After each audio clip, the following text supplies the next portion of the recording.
começa mais um podcast Salto Alto e hoje nós vamos falar sobre a saúde da audição, gente, com uma fonoaudióloga maravilhosa que trabalha aí bem essa parte que atinge tantas pessoas. Eu estava conversando um pouquinho com ela aqui antes da gente começar a gravar e nossa, é muita gente que às vezes nem sabe que começou a desenvolver essa questão, tá? A Marinês Zampieri, ela vai falar sobre a perda auditiva e as suas complicações. Já deixa um like, curte, compartilha para aquela pessoa que você sabe que gosta desse assunto, porque é um assunto aí que abrange muitas pessoas e hoje a gente vai esclarecer tudo sobre isso. Tudo bem, Marinês? Como é que você está? Obrigada por estar aqui, abrir esse espaço para falar de um assunto super importante e que muitas pessoas sim têm impacto no dia a dia e na qualidade de vida pela perda auditiva. Ah, com certeza. É algo assim que atinge muitas pessoas, não é? Sim, são milhões de pessoas. Nossa, milhões de pessoas. Explica então como que surge essa questão e quais são as suas complicações. Vamos começar por isso. Tá, como detectar então no dia a dia uma perda de audição sem pensar de ter ido na fonoaudióloga e fazer o exame de audiometria? É observar que na conversa com a pessoa que tem essa perda de audição, ela vai pedir para você repetir o que você falou. Por exemplo, ela vai falar assim: eu não entendi o que você falou. Eu ouvi, mas eu não entendo o que você disse. Ou então ela vai fazer... ela vai sorrir para você dizendo que dando a impressão de que ela entendeu, mas só para ela continuar participando do assunto. Ou então, em alguns casos, algumas pessoas vão se isolando no seu dia a dia e deixam de participar das reuniões familiares, dos almoços de domingo, porque ela está ali só de corpo presente e não está conseguindo interagir mais.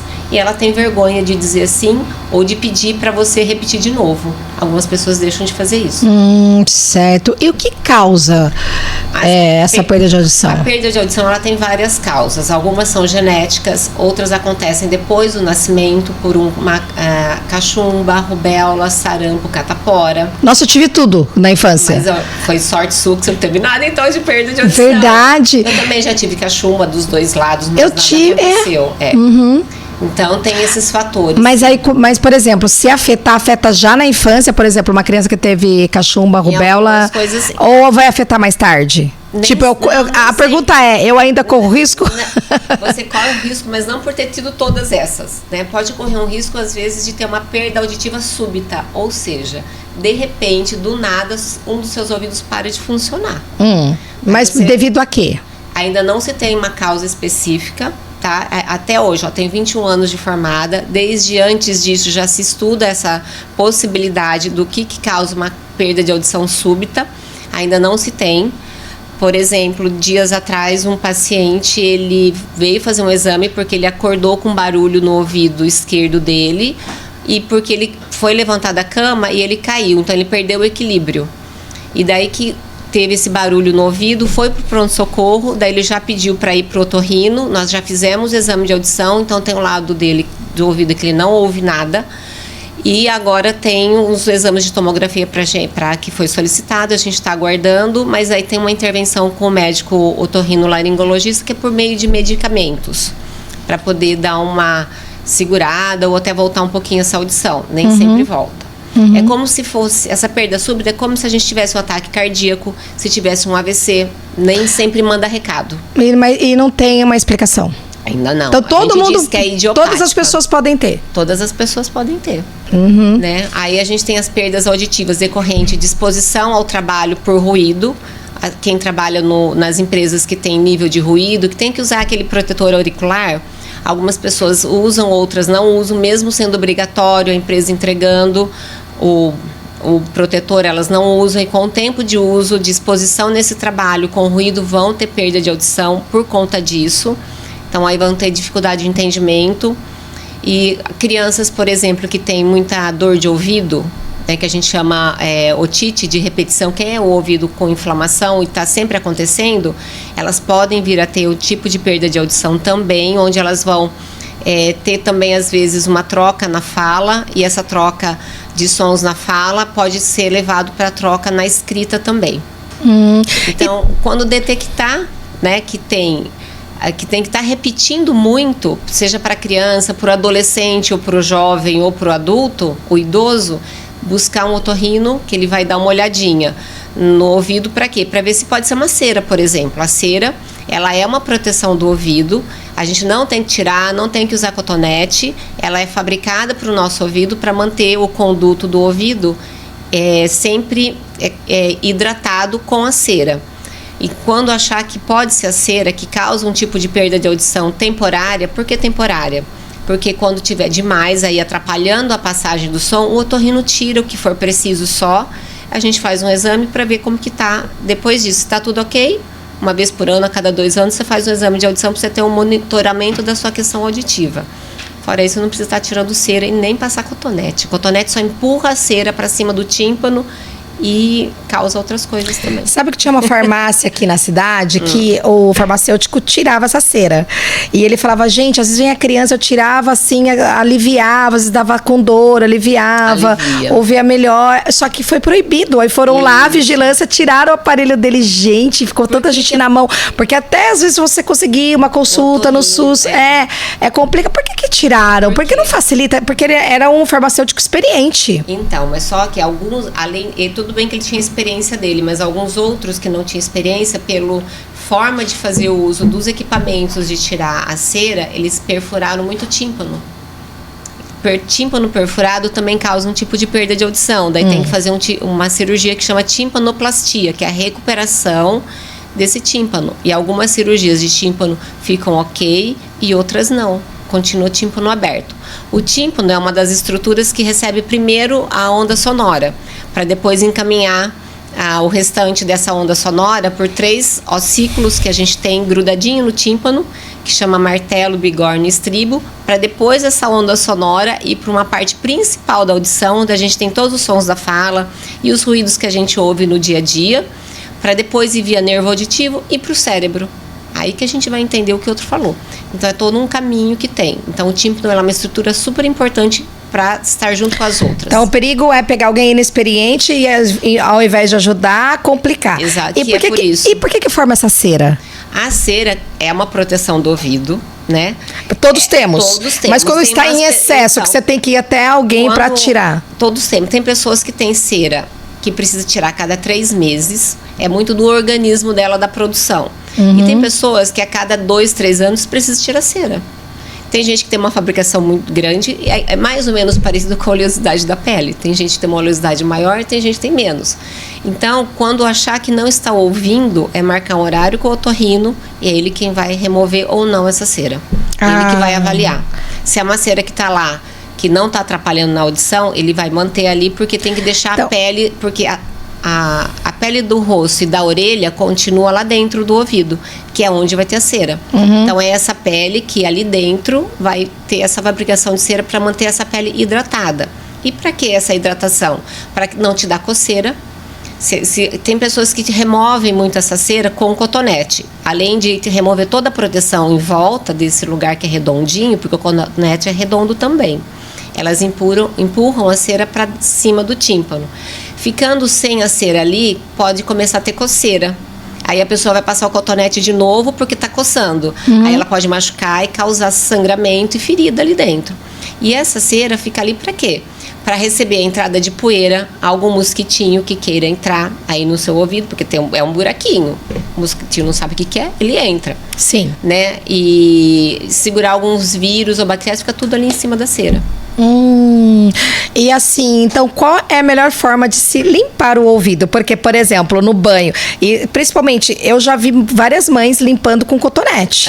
E adultos também, como você falou. Então, o que a gente tem que fazer para limpar o ouvido? O cotonete você pode usar para só limpar em volta dessa curvinha aqui externa, mas não lá dentro. É da entradinha para fora. Ou uma toalha. Ou você pega um quadradinho de papel higiênico, você seca só aqui até onde o seu dedinho alcançar e acabou. Lá dentro não? Lá dentro não. Lá dentro não. Não é pra mexer lá dentro? Lá dentro não. É só o otorrino que faz isso. Ele vai tirar. Nossa, e o que tem de gente que coloca cotonete lá dentro? Tem um montão que chega lá com problema do ouvido, tá muito machucado, né? Tá inflamado por conta do excesso de cotonete, porque machucou e porque tirou cera demais. Gente, olha, eu não sabia que não podia. Então. Nós viemos de uma orientação que a cera é sujeira. Mas isso tem a ver com quem inventou o cotonete para vender cotonete. E não é isso. Tem nada a ver. Então, eu tenho uma irmã que quando era criança, ela pegou o caroço da azeitona e colocou dentro do ouvido. E hoje ela tem totalmente um lado comprometido, não escuta. Tá. E eu tenho um outro irmão que uma vez, ele foi mergulhar na piscina e aí eu não sei o que aconteceu, ele ficou com muita dor, coitado, mas Depende muita da pressão dor. que pegou no ouvido, né?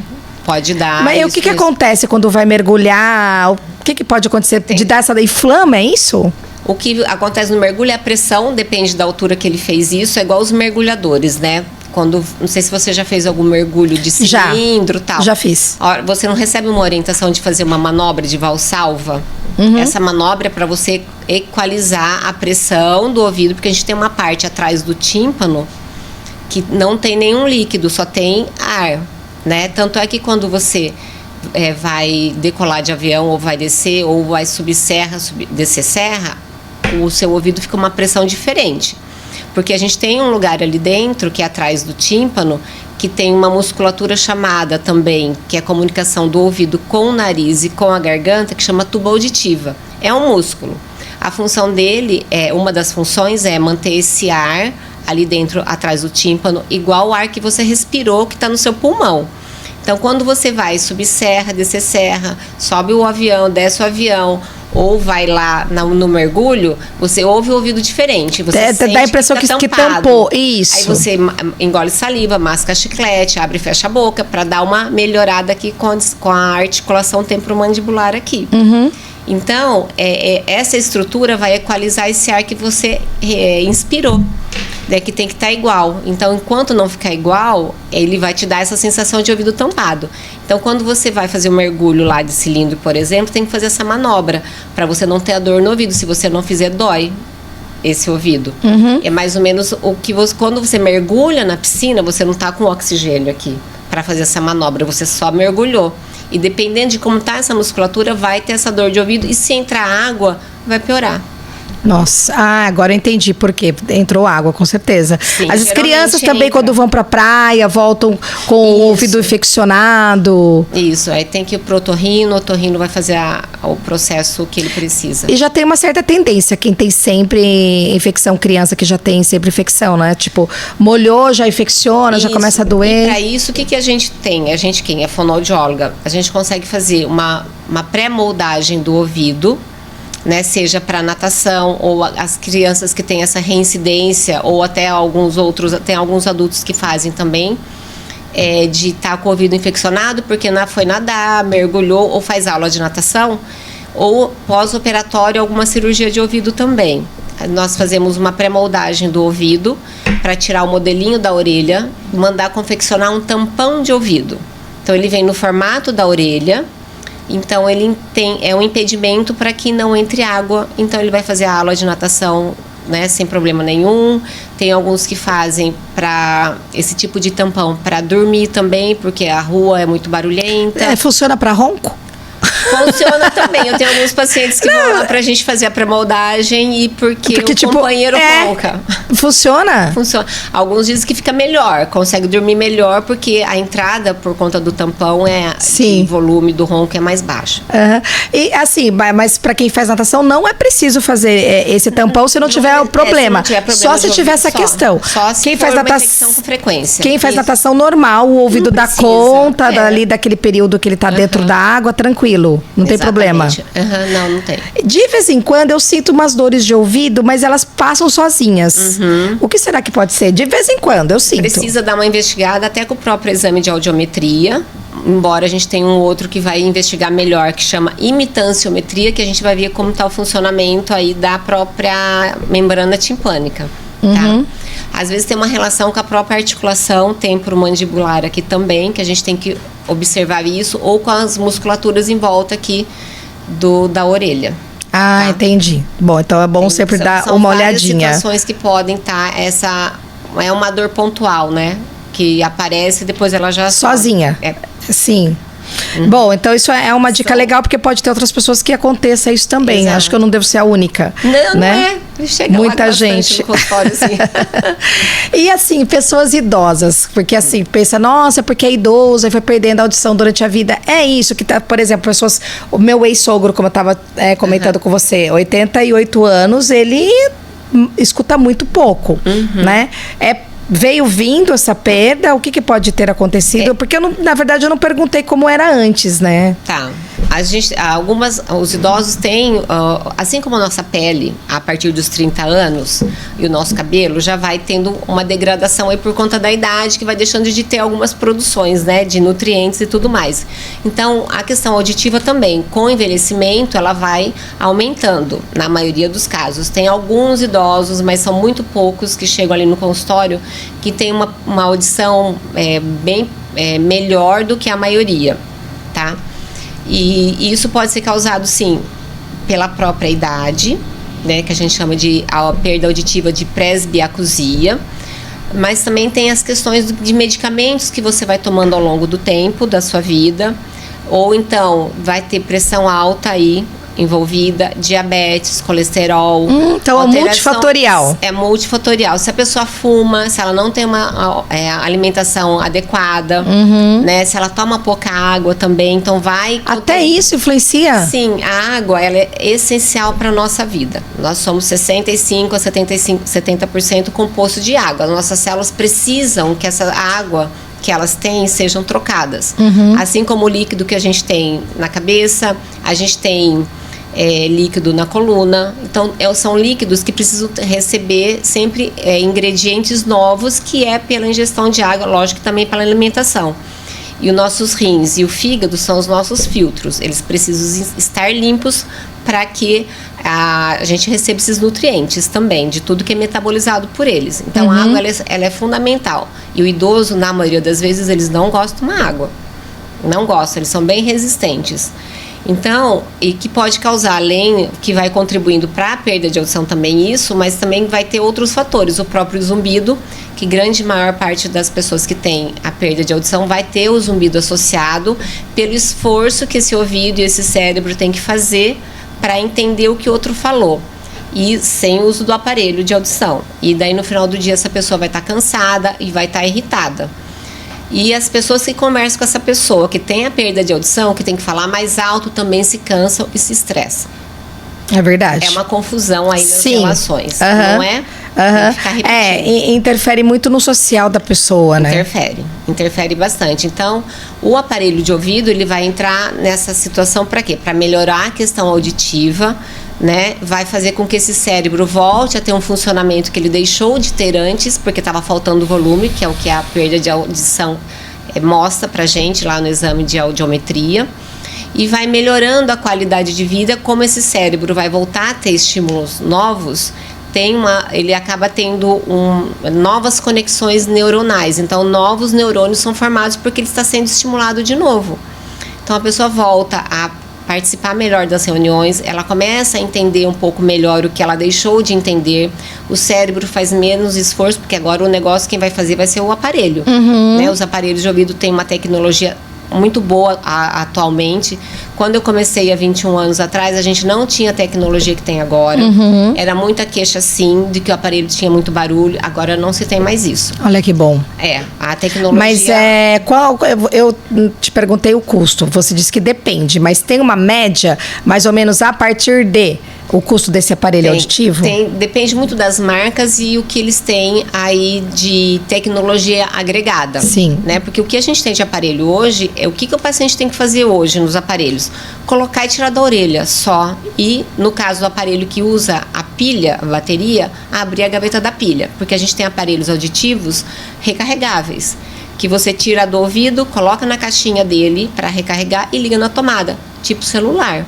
Sim. Os aparelhos, todos têm tecnologia, você baixa o aplicativo e consegue fazer uso de alguns movimentos ali no aplicativo, de aumentar volume, abaixar volume, ou ouvir YouTube direto no aparelho, seja iOS, seja Android. Nossa, que bacana! Tá? É uma maravilha agora.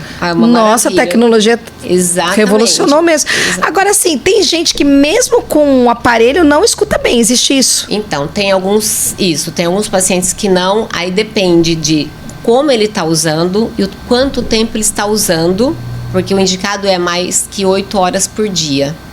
Tem alguns pacientes... Mais ou menos? Mais de 8 horas por dia ele tem que ser usado. A mais? Para poder ter uma efetividade melhor a desenvolvimento desse cérebro. Tirar só para dormir? Tirar para dormir, tomar banho, ir no salão cortar cabelo ou nadar. Só? Só. Os aparelhos, todos eles têm tecnologia para, na hora da confecção, de queda, poeira e umidade, tá? Algumas marcas já tem para uma umidade maior, do tipo, tomou uma chuva, mas não é do tipo mergulhar com o aparelho, ir para na piscina com o aparelho de ouvido, não. Mas assim, para usar você tem que ter um pouco de audição. Para uma pessoa que já perdeu totalmente, não adianta. Aí... Exato, a gente tá aí, vai ter o implante coclear. É um outro tipo de procedimento, aí tem que ir para centro cirúrgico, mas tem umas regras para esse implante coclear. Quando o aparelho de ouvido, que é mais potente que a gente tem, não está fazendo efeito, aí ele vai para uma seleção para fazer com o médico otorrino especialista que sabe fazer legal esse implante coclear. Aqui em Piracicaba a gente tem alguns médicos muito bons nisso, que já fazem um tempo, e tem um resultado bom também. Até porque se a pessoa já estava usando o aparelho, esse implante coclear, ele é um aparelho também que parte fica fora aqui do ouvido e o restante fica implantado dentro do ouvido, na parte principal da audição, que chama cóclea. Onde a gente tem todas as frequências da fala, seja as graves, médias e as agudas. Então, quer dizer, uma pessoa que nasceu ouvindo normal, aí aconteceu algum fato, por alguma questão, teve perda de audição gradativa ou pontual. Também. Ela consegue ouvir ou com o aparelho, voltar a ouvir ou com o aparelho, ou com cirurgia. Diferente de quem já nasce sem ouvir nada, que daí não tem como. Então, algumas crianças, como é obrigatório agora o teste da orelhinha, ou seja, é igual o teste do pezinho. Antes da criança sair da maternidade, tem que fazer o teste do pezinho. Sim. Então agora a gente tem obrigatoriedade há mais de 20 anos da criança sair com esse teste que a fonoaudióloga faz lá na maternidade. Quando isso não é possível, até o primeiro mês dela, a mãe daí, no caso a fono, entra em contato com a mãe, que tem outras questões envolvidas antes de fazer o exame também, lá na maternidade. E faz esse exame no consultório da fono. Se o exame deu ok, não tem, porque é feito também tudo por uma análise de software, tudo computadorizado também. Que o próprio ouvido vai mandar uma resposta lá para um microfone que a gente coloca no ouvido da criança. Ela vai estar dormindo, é importante ela estar dormindo, do bebê no caso. E se deu uma resposta ok dentro lá do software, beleza. Se não deu, esse exame é repetido. Se ele deu negativo novamente, tem outros exames a serem feitos para depois se colocar um aparelho de ouvido potente para estimular essas vias auditivas, que essa via auditiva a gente tem um tempo de até 2 anos de idade. Não que depois ela não continue sendo estimulada, continue, mas o pico dela é esse tempo. E depois, e nesse tempo todo, antes dos 2 anos também, já se vai se fazendo talvez até um implante coclear nesse bebê. Ah, certo. Então quer dizer tem vários que bebês que vão melhorando, que mesmo que nasça sem audição nenhuma. Isso, mas tem todo um protocolo para ver porque o ouvido vai estar lá. Então quer dizer, se a mãe fizer isso, se a mãe fizer isso, então não vai ter mais pessoas sem audição, pessoas que não escutam nada. Então, os que não, isso, mas só que daí tem os critérios para ver, tem umas análises a serem feitas, mas o que a gente tem é que quando se faz o procedimento do implante coclear, depois vai ter trabalho com fonoaudióloga, tem que ter um tempo para depois que fez a cirurgia, para ativar esse aparelho, para depois ir para terapia com a fono. Para ir detectando os sons, e tem todo um processo de terapias depois também. Certo. Mas a maioria do que a gente tem agora, por conta do desenvolvimento da tecnologia, as respostas são muito boas. Mas se a mãe não fizer isso, tem como depois, mais tarde, fazer alguma coisa?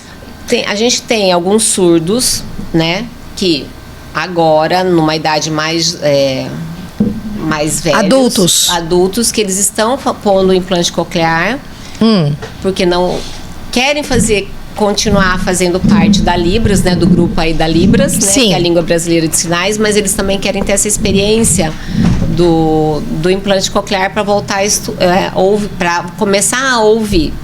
Né? Então tem alguns que ficam bem e tem outros que falam, não gostei desse negócio, eu não vou usar mais. Verdade? Mas quais são os motivos para não gostar? Que, como já fazia tempo que ele está é que o nosso mundo é barulhento, né? Que a gente se acostuma com isso. Para eles que estão no silêncio, voltar a ouvir deve ser estressante. Exato. Então tem até alguns filmes já que abordam a questão do implante coclear. E que eles preferem ficar sem ouvir. Porque pra gente é comum isso, né? Estamos acostumados. Se a gente ficar sem audição e aprender Libras, né? Vamos pensar no contrário, né? Porque Libras é uma língua. Sim. Né? E é linda também. Então, vai ser a opção de cada um. Assim como teve a opção, vou fazer o implante coclear. Então, vou ver como que fica isso. Vou me adaptar ou não. Entendi. Tá? E também não é uma audição normal, é uma audição diferente, né? Então, tem tudo isso. Tem tudo isso. E o valor também, que não deve ser muito barato, né? Não, mas o SUS, né, e os convênios, eles já têm esse tipo de trabalho já que é permitido fazer. Mas aí tem fila de espera? Como é que é? Os valores eu não sei. Sim, tem. Pro SUS. Pro convênio, acho que não, né? O convênio é menor, né? Porque só leva um tempinho para todas as análises que tem que fazer, porque não é só ter lá no exame de audição, tem uma perda de audição profunda que vai pro implante. Tem outras questões envolvidas e que são daí com o médico também, e até a própria fono que faz esse trabalho, porque daí a fono que trabalha com implante coclear, ela vai estar lá no centro cirúrgico, para depois acionar via software, computador, o funcionamento.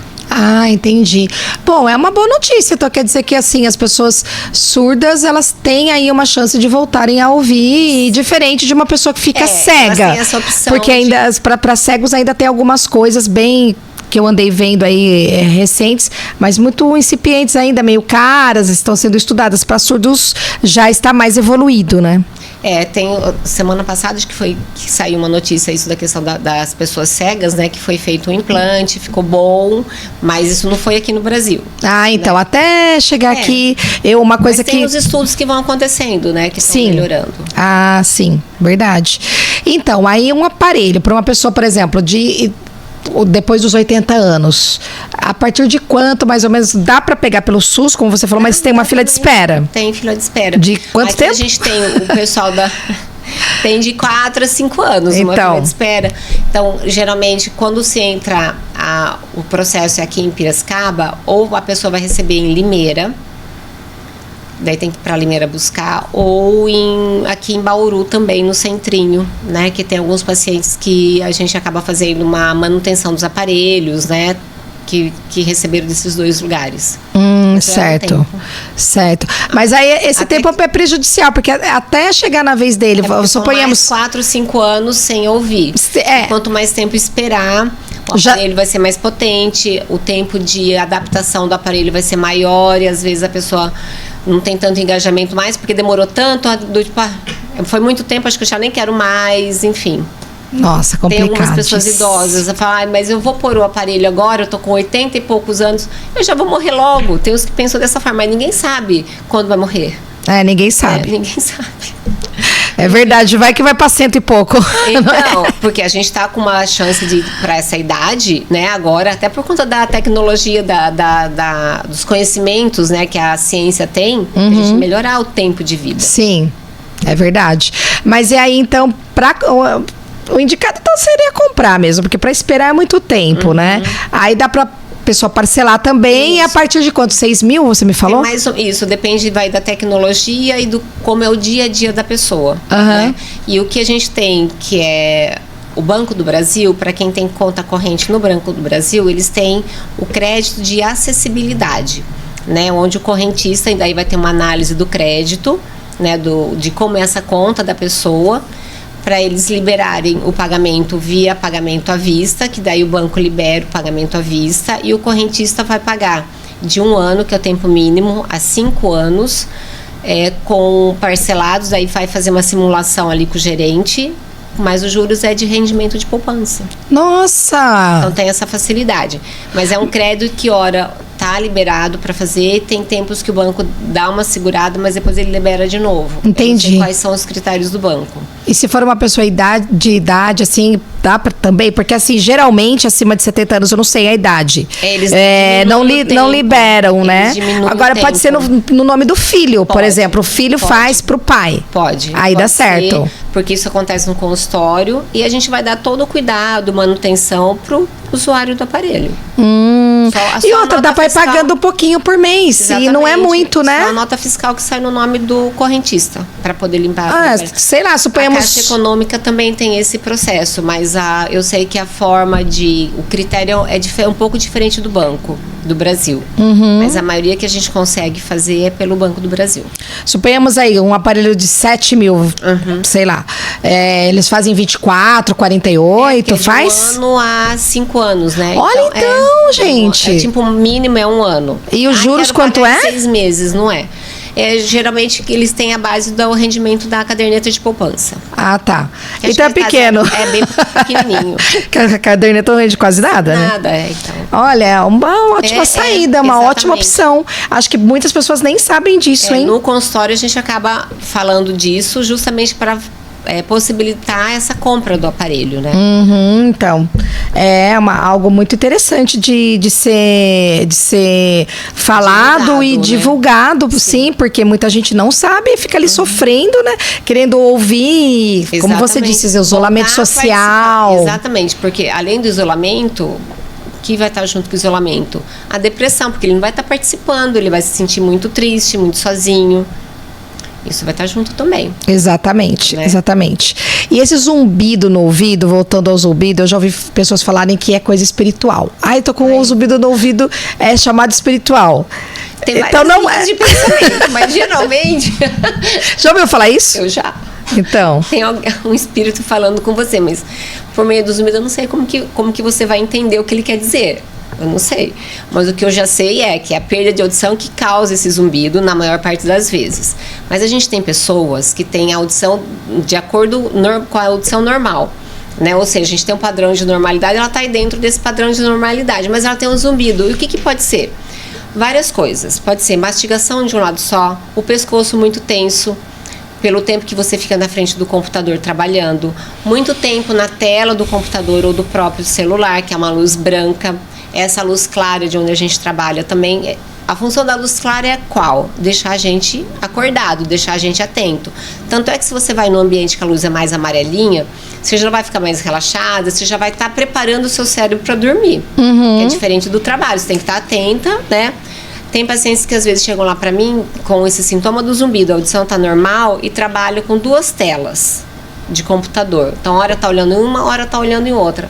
Vai dar o zumbido e vai dar tontura também por esse movimento aqui, porque é muita informação, o cérebro cansa também.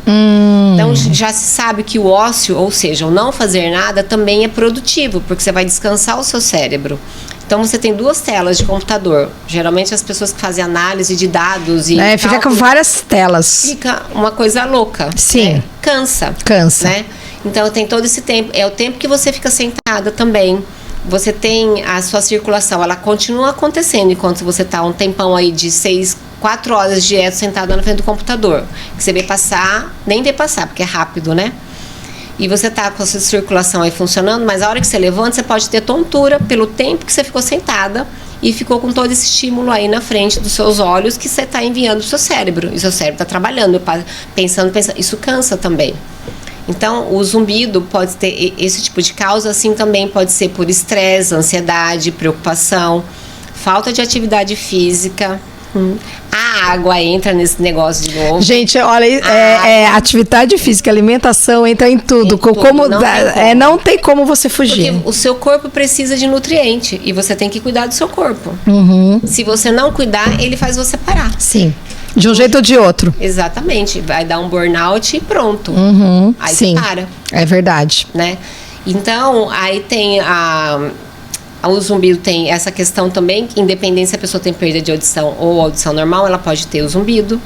Né? Então, a gente tem que averiguar as causas. Sim. Às vezes, você tem um estalo aqui na articulação, nesse daqui da mandíbula, que pode contribuir é uma tensão que tem ali, ou está uma disfunção nessa articulação que pode contribuir para o zumbido também. Então, são várias causas, seja para o zumbido, seja para a tontura, que a gente tem que averiguar o dia a dia dessa pessoa para a gente ajudar a melhorar essa situação. Sim.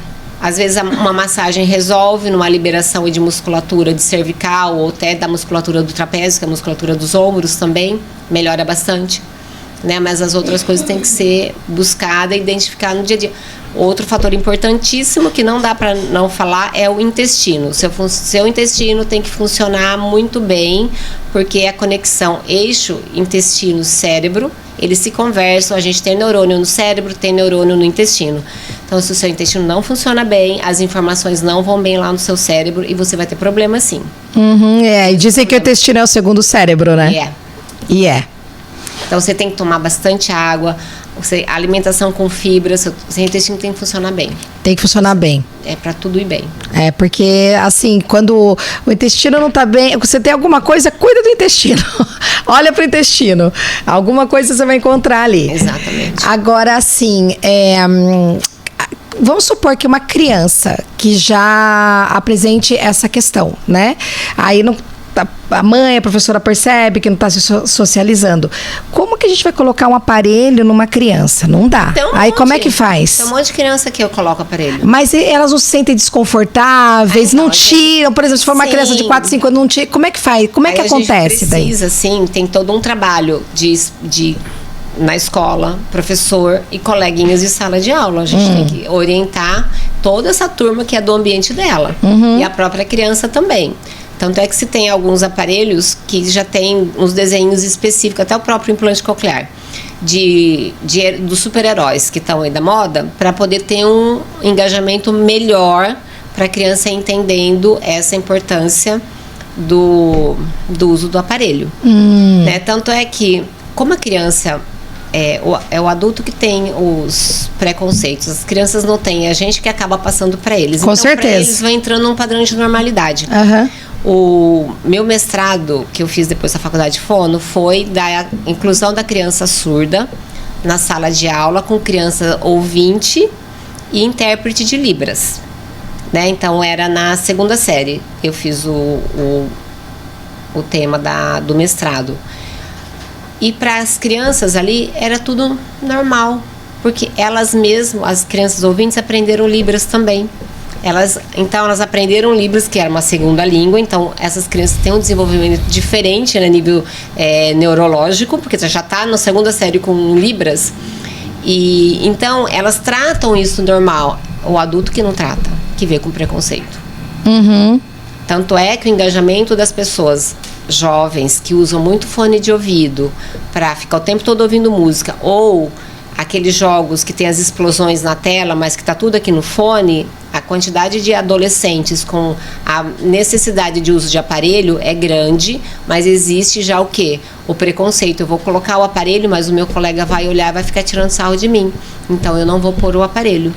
Mesmo, né, a primeira ideia é essa, mas depois que coloca, porque antes da compra do aparelho tem um teste de um tempo que a gente possibilita para ele ver, para a pessoa, seja independente da idade, a gente empresta o aparelho para ele percebendo como que vai ser a melhora do dia a dia, para ter esse engajamento e entender o quanto vai ser necessário para ele no dia a dia se usa o aparelho. Ah, sim. E hoje também eu noto que as crianças, elas, até por o mundo, a evolução, elas estão mais liberais. Exato. Estão menos preconceituosas com vários assuntos, né? Porque antigamente, você vê, bem mais antigamente, era muito mais preconceito. Sim. Existia muito mais forte. Eu acho que o preconceito ele vem diminuindo. Eu observo isso. Informações, né? Tem mais informações. Você tinha tanta informação quando você era mais jovem, muito menos eu, que eu sou muito mais velha que você. Então a gente não tinha informação. Não tinha informação. Então isso vai fazendo que sim, vai mudando essa questão de mentalidade. Vai mudando. Tem uma aceitabilidade maior. Sim. Né? E a gente vê filmes, séries, desenhos, ou até a Turma da Mônica no gibi, no caso, que já traz toda essa questão da diversidade, né? Então isso vai ficando... vai ficando assim mais tranquilo. Isso. As crianças já vão aceitando as diferenças, né? Sim, exato. E assim, para uma criança é irreversível? Aí no caso só cirurgia mesmo, né? O aparelho ele assim, é um paliativo. O aparelho é um tratamento. Ele trata, isso que a minha pergunta é. Tratamento. Isso, com o aparelho pode ajudar a reverter ou tem que fazer cirurgia? A audição sempre vai ficar daquele jeito. Então, tem alguns tipos de perda de audição que tem uma cirurgia que melhora um pouco, mas tem que ter sempre depois um acompanhamento. Do tímpano perfurado, por exemplo, tem algumas cirurgias que, como a gente tem 3 ossículos que estão grudados ali, inseridos no tímpano, que é o martelo, bigorna e estribo, são ossos, né? E o estribo, normalmente, na grande maioria das vezes, ele pode ter uma calcificação numa outra estrutura, que também é óssea, e daí tem uma cirurgia que se faz tira-se o estribo e coloca-se uma pecinha de titânio, que vai fazer a mesma questão aí que o estribo fazia, só que como ele está calcificado, ele não tem mais aquela movimentação que ele tinha que ter quando a onda sonora entra no ouvido. Aí se coloca uma prótese ali, para melhorar, para voltar uma audição. Aí vai ter um acompanhamento para ver se a cirurgia foi ok, se mantém assim e não se põe aparelho de ouvido. E aí tem outras cirurgias a gente vai sempre fazendo os exames de audiometria para ver a necessidade ou não de se colocar uma prótese auditiva. Mas pensando numa perda de audição que vai acontecendo, no caso aí nem sempre é o idoso que vai ter, vamos falar no idoso. Essa cirurgia, daí não tem cirurgia, aí é o aparelho de ouvido que vai fazer o tratamento do ouvido e do cérebro. E não tem remédio para tomar, não tem remédio para pingar, que é isso que eles perguntam. Não tem remédio? Não tem. É o aparelho de ouvido. O tratamento é o aparelho. Isso. E dá para ir revertendo, dá para ir diminuindo? Ela não vai melhorar, ou seja, ela não volta no padrão de normalidade lá no desenho da audiometria, tá? Mas ele percebe que quando coloca seu aparelho, o aparelho ele vai trabalhar as frequências específicas que ele precisa, que é diferente de um amplificador sonoro que se você na internet você acha um monte de amplificador sonoro pequenininho dizendo que é para qualquer tipo de perda de audição, né? Então a gente já tem todos esse tipo de propaganda que não é verdade, e já se tem um trabalho a nível aí de processos e tal para ver se consegue tirar esse tipo de propaganda, porque é enganosa, sim. Porque amplificador sonoro, o que ele faz? Vai amplificar todas as frequências.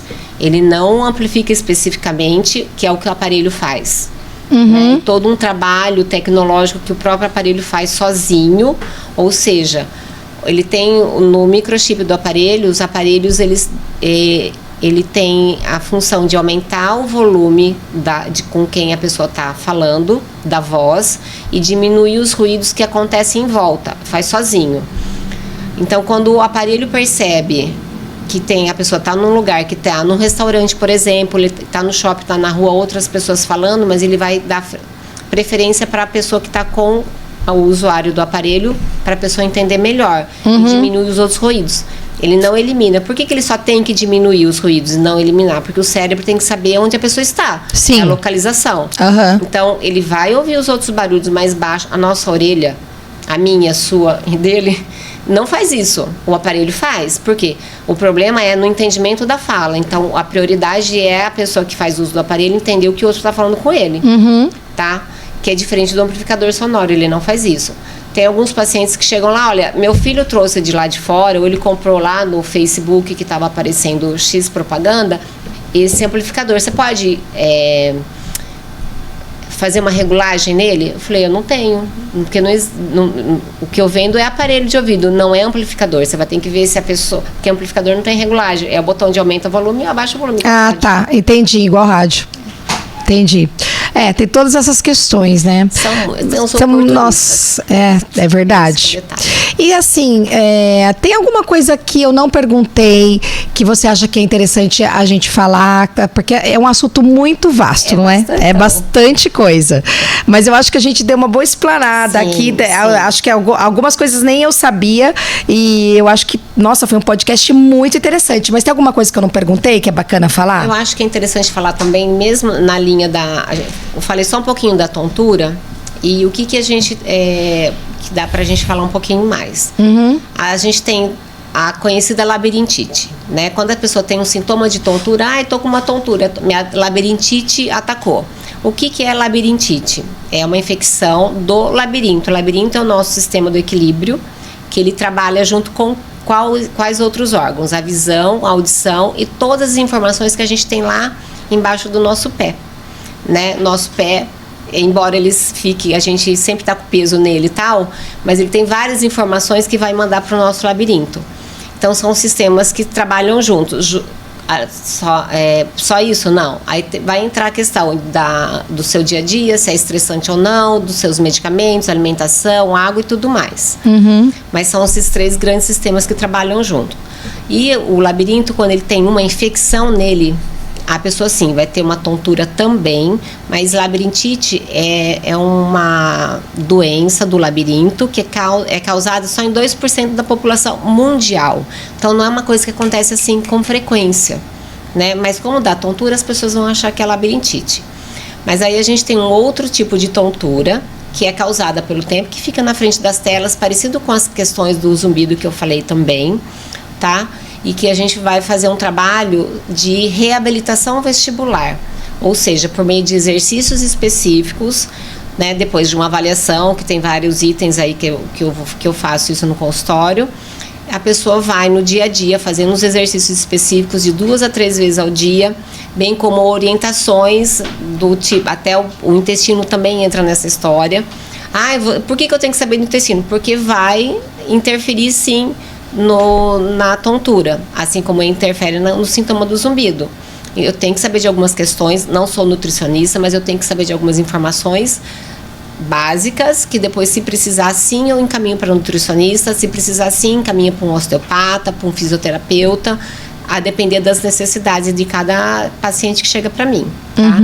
Aí a gente também tem a tontura dos cristais. O que é a tontura dos cristais? O labirinto direito e esquerdo, ele tem os cristais de cálcio que nos mantém sentada. Você vai saber se você é movimento de corpo, você vai saber a sua noção corporal. Se você está deitada, porque eles também deitam. Se você está em pé, é porque eles também ficam sentados, parados no lugar deles. Se você fica de cabeça para baixo, você sabe que você está de cabeça para baixo porque foi a informação deles que foi para o seu cérebro e você sabe de como você está. Quando eles se deslocam desse lugar por várias causas, seja por ansiedade, estresse, excesso de café, excesso do açúcar no organismo, muito produto termogênico que não é só o café, né? Que é um chá de hibisco, chá de gengibre. Tem gente que toma muito, né? E não toma água para dar uma liberação aí no organismo, dá uma taquicardia também. Esse tipo, se tomar muito chá de hibisco, de gengibre também, tudo tem que ser moderado, nada tem que ser demais. Tudo tem que ter um equilíbrio. Exatamente. Ou então a pessoa caiu, bateu a cabeça, pode ter um deslocamento dos cristais de cálcio do lugar e daí ela vai ter uma tontura rotatória, né? E essa tontura rotatória, ela não vê o olho dela em movimento, mas a depender do lugar que deslocou esses cristais, a gente tem que fazer uma manobra com a cabeça da pessoa, que é movimento devagar. Toda a manobra vai ter um tempinho para mudar essa cabeça de lugar, para a gente pôr esses cristais no lugar, de volta. O remédio para tontura, ele vai diminuir o sintoma da tontura, mas não vai colocar o cristal de cálcio no lugar. Aí a fonoaudióloga coloca esse cristal no lugar. Tem toda uma avaliação também, tá? Aí a gente vai ter uma outra tontura que acontece no carro, que a gente chama chama cinetose. Né, que é a tontura do movimento, o enjoo do movimento. Tem pessoas que, quando estão dirigindo o próprio carro, elas não têm essa tontura. Mas se vai de carona... Porque ela tá com a atenção ali na frente, mas se ela tá na carona por trás, já vi. Aí ela tem ânsia de vômito, ela vomita, né? Ela pode ficar com suor frio e tudo mais, fica até pálida. E tem pessoas que não conseguem, mesmo no banco do carona, olhar no celular que já dá tontura. Então, são exercícios específicos também que a gente consegue amenizar esse sintoma. E para navio? Que vai entrar a questão da cinetose também, que é essa tontura aí. Entendi. Algumas pessoas não têm isso, né? Tem pessoas que sentam no banco do carona, sentam atrás, olham no celular de boa, né? Sem problema nenhum, mas a hora que tá lá no navio, ela vai ter enjoo. E por que ela vai ter esse enjoo? Porque o seu cérebro tá acostumado a te sentir no chão firme. Só que no navio tem esse balanceio. Então, até leva um tempinho, a pessoa tem um enjoo, depois o labirinto já se acostumou, já sabe onde tá, ele para de dar um enjoo. Entendi. É todo um trabalho aí de percepção. Quando, assim, por exemplo, a pessoa tá deitada e levanta rápido da tontura, o que acontece? Mas isso, adoro explicar. Por quê? Quando a gente levanta rápido, é uma ação muscular, o levantar rápido. A nossa corrente sanguínea não tem a mesma ação do que o músculo. Então, e a hora que você levantou rápido, depois um tempinho passa, não passa? Então, é quando a corrente sanguínea já ficou na mesma posição, ela conseguiu estar na mesma altura que o músculo. Porque você levantou rápido, foi uma informação que o cérebro te deu do tipo, levanta rápido, você levanta rápido. Aí depois vem a corrente sanguínea. A hora que ela estiver ok aqui, passa a sua tontura. Entendi. É na hora do movimento mesmo. Na hora do movimento. E medicação, por exemplo, medicação para dormir, pode ocasionar tontura? A medicação para dormir... Qual a medicação que pode ocasionar a tontura? A pergunta é essa, na verdade. Geralmente, a medicação... Tem alguns medicamentos tenho sempre lá na bula, tem os prós e os contras, né? Sim. Então tem alguns medicamentos para depressão que vão ajudar, em alguns casos a pessoa tem tontura. A depressão? Tá, não para dormir. Não, o para dormir, a pessoa, para ela poder dormir, tem algumas pessoas que precisam por várias causas para dormir, né? Então, se ela tiver uma boa noite de sono, lógico que o dormir seria melhor sem medicamento, porque daí o próprio cérebro, lá no sono REM, que é o sono mais profundo, ele vai liberar melatonina para ele descansar. Melatonina é o hormônio dele. Sim. Embora a gente tenha melatonina aí agora para comprar, tal. Mas quanto menos medicamento no seu organismo, melhor. Ele tem que funcionar sozinho por si próprio, né? E alguns medicamentos para depressão, eles acabam dando um pouco de tontura, sim, nas pessoas. Então, quando o paciente vem comigo, lógico que eu não posso tirar nenhum medicamento, nem indicar nenhum medicamento. O fonoaudiólogo não pode fazer isso. E nem faz também, porque a gente não teve isso na faculdade. O que a gente pode fazer em cursos à parte é entender os exames laboratoriais. Sim. Mas não que você vai receitar medicamento. Isso é conversa daí com o profissional com quem você trabalha. Então, alguns medicamentos, sim, podem dar o sintoma de tontura, mas aí a gente trabalha com alguns exercícios para amenizar essa tontura, para além do medicamento, que não é tirando o medicamento, e ver a questão aí dele, como que tá, de água, de exercício, de ansiedade, mesmo tendo o consumo de remédio antidepressivo. Entendi. E pessoas idosas às vezes reclamam mais, não é? De tontura. Tem alguma relação com o medicamento ou com a idade? Às vezes tem com o não fazer atividade física, né? Porque a gente tem ainda uma população de idoso que não veio com a informação da importância da atividade física, de estar em movimento. Ou seja, me aposentei e vou ficar sentadinho sem fazer nada, só assistindo televisão, ou vou lá na praça, ficar lá sentado conversando. O corpo humano é feito, enquanto está vivo, estar em movimento. E ele precisa. O idoso, porque daí se o idoso não se movimenta, não tem uma atividade física, a musculatura, né, vai ficando sem tonicidade, e isso vai fazendo com que também a questão do próprio coração vai sendo menos funcionante, né? Quanto mais quietinho ficar o idoso, menos movimento tem, e o coração continua fazendo todo o processo dele, né, de levar a corrente de sangue, trocar o nosso sangue sujo por sangue limpo. Mas se não tem movimento, não tem oxigênio direito. Eles não gostam de tomar muita água, nem tomar água, nem muita. Sim. Um dia eu atendi uma senhora que veio no consultório com a queixa de tontura. O marido trouxe porque ela não conseguia dirigir. Aí a gente conversando, todas as coisas que eu falei antes, a pergunta foi: quanto que você toma de água? Ela falou: se você me falar para tomar água, eu não vou tomar. Eu falei: então eu não posso ajudar a senhora. A senhora precisa tomar água para melhorar o seu organismo, para melhorar o sintoma de tontura. Então, mas às vezes o idoso tem essa questão, principalmente mulheres, de tomar água. Como é que chama quando você tem escape do xixi? Que fica o músculo ali vaginal, ele também vai ficando flácido. Tem um nome, eu esqueci o nome. Aí toma água, já vai saindo. Então, às vezes não toma por causa disso. Que tem muita, por exemplo, se você não exercita esse músculo, muitas idosas mulheres, né, tem essa questão. Aí não querem tomar água por causa disso, então, entendeu? Essa é uma pergunta que eu sempre faço pra mulher também. Também mais velha, pós-menopausa também, que isso vai atrapalhando também. Às vezes teve muito filho, aquele negócio de bexiga caída. Isso, o dela não era. Por isso que eu já falei da água para ela, que ela teria que tomar. Sim, mas e quando tem essa questão? Aos poucos, daí a gente vai a gente vai ter que ir trabalhando outras questões alimentares ali. Se não é água, vai fazer um suco, vai fazer um chá, mas o chá sem açúcar, que não vai ser de hibisco e nem vai ser de gengibre, né? Por conta do aceleramento, né, cardíaco. Aí ela, aos poucos, durante a semana, porque além de eu atender o paciente no consultório, eu também depois eu mando mensagem, eu ligo, eu converso para eu ver o engajamento desse paciente, principalmente o idoso. Para ver como é que tá essa pós-consulta. Exato. Aí ela foi tomando um pouco mais de água, 15 dias depois ela voltou pro consultório, ela dirigindo. E levantava sozinha da cadeira sem apoiar. Tá vendo? Mãos. Às vezes é uma simples. Mas eu acho que também tem todo o engajamento, né, de pós-consulta, né? Porque eles são carentes, eles gostam de conversar, gostam de receber. Não é eles, né? Todo mundo, a gente também gosta de atenção. Todo mundo gosta, mas o idoso gosta mais ainda, porque eles conversam menos. A gente tá ali trabalhando, conversando o dia todo. Eles não, eles já estão paradinhos. Então, todo idoso adora receber visita. Por causa disso. Tanto é que quando ela voltou, depois de 15 dias, porque...